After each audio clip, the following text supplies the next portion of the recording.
অনুভৱৰ আকস্মিক মৃত্যু হ'ল।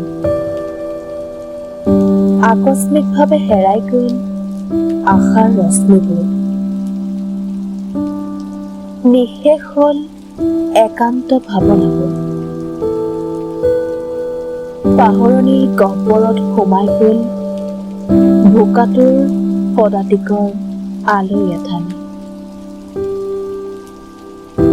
শৰীৰ লোভী ইন্দ্ৰিয়বোৰ তেজত আজি লুতুৰি পুতুৰি।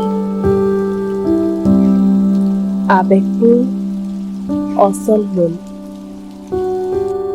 সময়বোৰ পুনৰ স্থবিৰ হ'ল।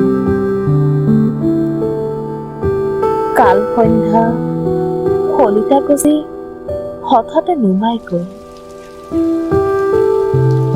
স্বপ্নৰ ফুলপাহ ফুলিব নৰল। অনুভৱৰ আকস্মিক মৃত্যু হ'ল।